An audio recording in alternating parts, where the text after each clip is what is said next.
समंदर में जंग कराने पर उतारू चीन ने ताइवान स्ट्रेट में बनी मीडियन लाइन को मिटाने का मन बना लिया है। ये वो लाइन है जो ताइवान स्ट्रेट में चीन और ताइवान को अलग करती है। वैसे औपचारिक तौर पर चीन ने कभी भी इसे नहीं माना, क्योंकि ताइवान स्ट्रेट में मीडियन लाइन को मानने का मतलब यह हुआ कि कहीं ना कहीं चीन ताइवान के अलग अस्तित्व को मंजूरी दे रहा है, और चीन ऐसा कतई नहीं चाहेगा, क्योंकि पिछले 70 साल से वो ताइवान को हड़पने की साजिशें रच रहा है। वो अलग बात है कि उसके हाथ अब तक खाली हैं। लेकिन चीन ने अब तक हार नहीं मानी है और लगातार ताइवान को हथियाने के नए नए तरीके ढूंढ रहा है। कहा जा रहा है कि ताइवान स्ट्रेट में मीडियम लाइन को मिटाने की चाल भी उन्हीं तरीकों में एक है। और अगर चीन ये करने में कामयाब हुआ तो वो दुनिया के सामने ये साबित कर देगा, ताइवान ही नहीं पूरा का पूरा ताइवान स्ट्रेट उसी का है। चीन शुरू से कहता रहा है कि वो समंदर में किसी सीमा को नहीं मानता, और ताइवान के मामले में तो बिल्कुल भी नहीं, क्योंकि चीन दुनिया भर में वन चाइना पॉलिसी का ढोल पीट रहा है और ये साबित करने में जुटा है कि ताइवान चीन का हिस्सा है। अपनी इस बात को साबित करने के लिए चीन हर सीमा लांघने को तैयार है, क्योंकि उसे पता है कि अगर ताइवान उसका नहीं हुआ तो दुनिया भर में शी जिनपिंग की नाक कट जाएगी, क्योंकि समंदर के इस द्वीप के लिए चीन ने जमीन आसमान एक कर रखा है। अमेरिका से दुश्मनी लेकर उसने अपनी अर्थव्यवस्था को कुएं में धकेला और पश्चिमी देशों और यूरोप के देशों का दुश्मन बन चुका है। एक रिपोर्ट में दावा किया गया कि अपनी इस जिद को मिटाने के लिए चीन ताइवान स्ट्रेट में करीब 68 साल पहले बनाई गई मीडियन लाइन को मिटाने से भी पीछे नहीं हटेगा। ये लाइन 1954 में अमेरिका ने इसलिए बनाई थी ताकि ताइवान स्ट्रेट में शांति रहे और चीन ताइवान से दूर रहे, लेकिन चीन ने कभी भी औपचारिक तौर पर इसे नहीं माना। वो अलग बात है कि चीन की नेवी ने एक हद तक मीडियन लाइन की मर्यादा का पालन किया और खुलकर कभी अपने जहाजों या युद्धपोतों को मीडियन लाइन की दूसरी ओर नहीं भेजा। लेकिन पेलोसी की ताइवान यात्रा के बाद चीन बौखलाया हुआ है और वो सारे काम खुलकर कर रहा है जिनसे वो बचता था।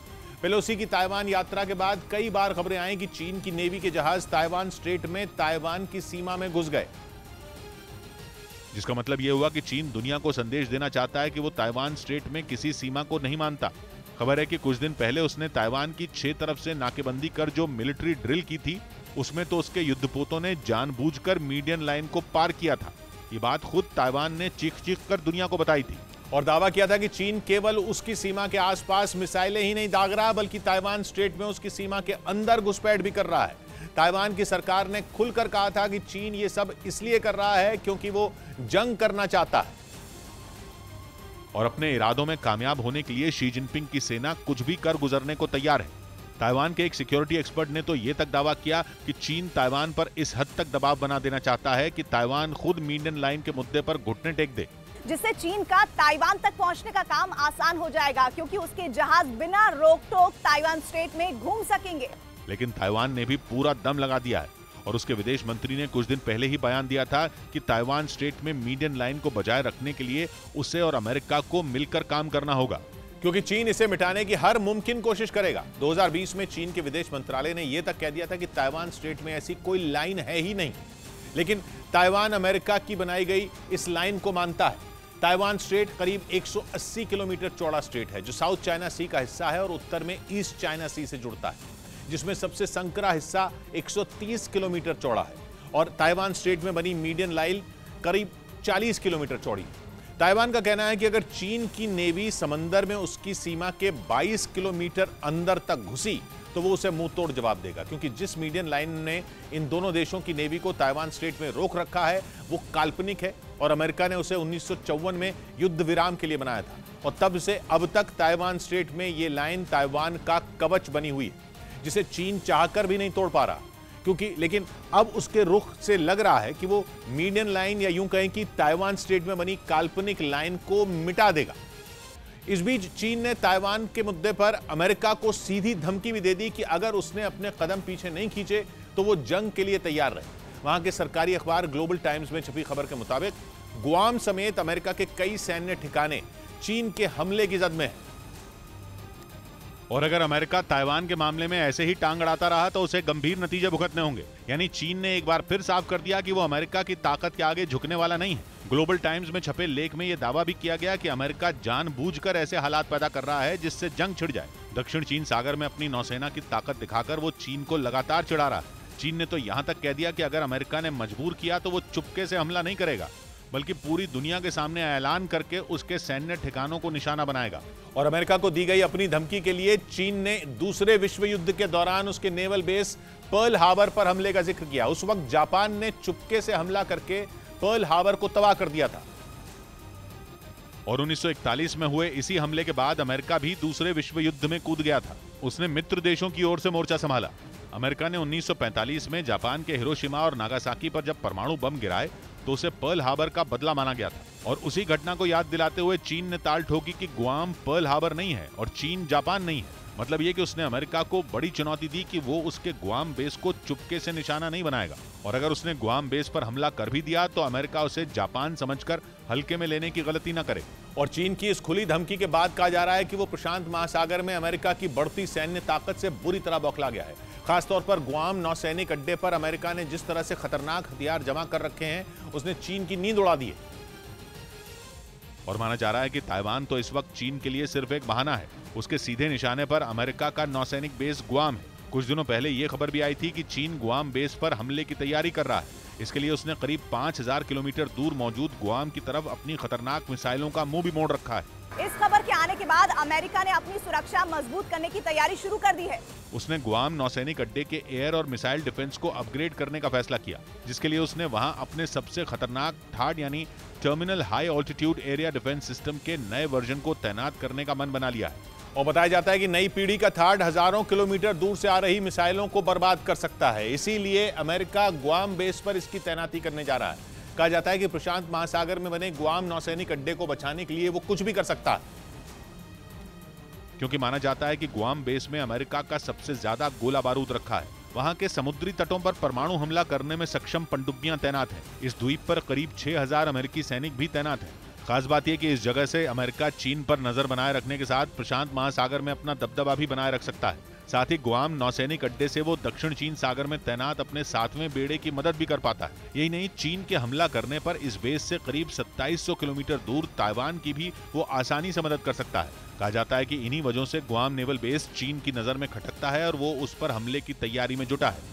उधर ताइवान पहुंची अमेरिकी सांसद मार्शा ब्लैकबर्न के दौरे से चीन का पारा और चढ़ गया, क्योंकि एक महीने के अंदर यह चौथी बार है जब किसी अमेरिकी नेता ने चीन की धमकियों के बावजूद ताइवान का दौरा किया, जहां पहुंचकर उन्होंने न सिर्फ ताइवान की राष्ट्रपति से मुलाकात की बल्कि चीन की धमकियों का दो टूक जवाब भी दिया। Loving nations support Taiwan as they seek to preserve their independence and their freedom. Taipei के एयरपोर्ट पर अमेरिका के सैन्य विमान के उतरते ही चीन के कान खड़े हो गए, जिसमें सवार अमेरिकी सांसद मार्शा ने कुछ तस्वीरें भी ट्वीट की। इन तस्वीरों में उनके साथ ताइवान के आला अधिकारी नजर आए। वहां पहुंचकर मार्शा ने दावा किया कि अमेरिका ताइवान के लोगों और उनकी आजाद विचारधारा का समर्थन करता है। हालांकि चीन के ताइवान पर बनाए जा रहे सैन्य दबाव के बीच एक और अमेरिकी सांसद के दौरे से वहां तनाव बढ़ गया। इस बीच चीन ने अपने सबसे आधुनिक स्टेल्थ फाइटर जेट J-20 की ताकत एक बार फिर दुनिया को दिखाई। चीन ने अपने इस लड़ाकू विमान का एक वीडियो जारी किया और कहा जा रहा है कि इसके जरिए उसने ताइवान और अमेरिका को एक साथ यह बता दिया कि आसमान में भी उसकी ताकत समंदर से कम नहीं है, क्योंकि जिस विमान का वीडियो चीन ने जारी किया वो उसका सबसे खतरनाक विमान बताया जाता है। स्टेल्थ तकनीक से लैस J-20 रेडार को भी चकमा देने में माहिर है। इससे पहले चीन ने अपने इस विमान का इस्तेमाल ताइवान को धमकाने के लिए किया था। कहा जाता है कि पेलोसी के दौरे के बाद चीन ने जब ताइवान का घेराव किया था तो उसने J-20 फाइटर जेट को पहली बार आजमाया था। हालांकि चीन पर यह आरोप लगता है कि उसने इस विमान को बनाने के लिए अमेरिका की स्टेल्थ तकनीक की चोरी की और अब वो उसी तकनीक से बने लड़ाकू विमान के जरिए अमेरिका को ही डराने की कोशिश कर रहा है। कहा जाता है कि इसी वजह से उसने अब अपने इस फाइटर जेट का वीडियो जारी किया, जबकि इससे पहले वो 2 दिनों से वायु-20 टैंकर एयरक्राफ्ट के जरिए अपनी एयरफोर्स का बखान कर रहा था। वायु-20 टैंकर एयरक्राफ्ट उसका ईंधन भरने वाला सबसे आधुनिक विमान है, जिसे उसने लंबी दूरी के इस्तेमाल के लिए तैयार किया है। एक रोज पहले ही चीन ने उसका भी एक वीडियो जारी किया था, जिसमें वायु-20 टैंकर एयरक्राफ्ट एक साथ J-20 और J-16 में ईंधन भरता दिखाई दिया था। चीन ने दावा किया कि वायु-20 विमान के उसकी वायुसेना में शामिल होने के बाद उसके लड़ाकू विमान लंबी दूरी की लड़ाई के लिए पूरी तरह तैयार हो गए। और सिर्फ आसमान में ही नहीं बल्कि चीन लगातार समंदर में भी अपनी ताकत को बढ़ाने में जुटा है। खबर है कि वो अपनी नौसेना को और ज्यादा घातक बनाने की कोशिश कर रहा है। वहां के एक शिपयार्ड की एक तस्वीर वायरल होने के बाद यह दावा किया गया कि चीन एक साथ 5 052D डिस्ट्रॉयर बना रहा है। और ये कोई आम जंगी जहाज नहीं बल्कि ऐसे विध्वंसक हैं जो अगर समंदर में एक साथ उतर जाएं तो सुनामी ला दें, जिनकी गरज से ही दुश्मन कांप उठे, और अगर वो जंग में शामिल हो जाएं तो सामने वाले की तबाही निश्चित है। चीन ऐसे 1-2 नहीं बल्कि 5 डिस्ट्रॉयर बना रहा है, और ऐसा तब है जब उसके पास पहले से ही दुनिया की सबसे बड़ी नौसेना है। लेकिन हथियारों की उसकी भूख मिटने के बजाय बढ़ती जा रही है। अब वो एक साथ 5 052D डिस्ट्रॉयर बना रहा है, जिनकी गिनती दुनिया में सबसे शक्तिशाली और बड़े जंगी जहाजों में की जाती है। और चीन की नौसेना में ऐसे 25 डिस्ट्रॉयर पहले से तैनात हैं। यानी उसके पास एक ऐसा खतरनाक जंगी जहाजों का बेड़ा है जो दुनिया के किसी भी देश को टक्कर दे सकता है। लेकिन चीन को इतने से ही संतोष नहीं है, बल्कि वो तो अपनी ताकत को कई गुना बढ़ाने में जुटा हुआ है। यही वजह है कि इतनी शक्तिशाली नौसेना होने के बाद भी चीन एक साथ 5 052D डिस्ट्रॉयर बना रहा है। 052D चीन की नेवी में शामिल गाइडेड मिसाइल विध्वंसक है। 7,500 टन वजनी और 157 मीटर लंबा ये डिस्ट्रॉयर कई घातक हथियारों से लैस होता है। इसमें जमीन से हवा में कम दूरी तक मार करने वाली 24 मिसाइलें लगी होती हैं, जबकि ये लंबी दूरी तक हमला करने वाली 64 मिसाइलों से भी लैस होता है। इसकी सबसे बड़ी खासियत है कि ये पनडुब्बियों को भी आसानी से ध्वस्त कर देता है। और कहा जाता है कि चीन का यही डिस्ट्रॉयर उसे इतनी हिम्मत देता है कि वो अमेरिका की आंखों में आंखें डालकर बात करता है। इतना ही नहीं, वो दक्षिण चीन सागर में मौजूद अमेरिकी नौसेना के 7वें बेड़े की भी परवाह नहीं करता, जिसे अमेरिका की नौसेना का सबसे ताकतवर बेड़ा कहा जाता है। ताइवान पर चीन से तनातनी के बाद से ही अमेरिका ने अपने 7वें बेड़े को दक्षिण चीन सागर में तैनात कर रखा है। इसके बाद भी चीन लगातार ताइवान को डरा रहा है, अपनी नौसेना का दम दिखा रहा है। लेकिन अब चीन से एक साथ 5 052D डिस्ट्रॉयर बनाने की जो तस्वीर आई, उसने ताइवान को और दहला दिया। क्योंकि चीन की नेवी के आगे ताइवान की नेवी दूर दूर तक नहीं टिकती। ताइवान हर तरफ से समंदर से घिरा है। चीन जब चाहे अपनी नेवी के जरिए ताइवान को चारों तरफ से घेर सकता है। यानी समंदर में जंग हुई तो चीन ताइवान को तबाह कर देगा।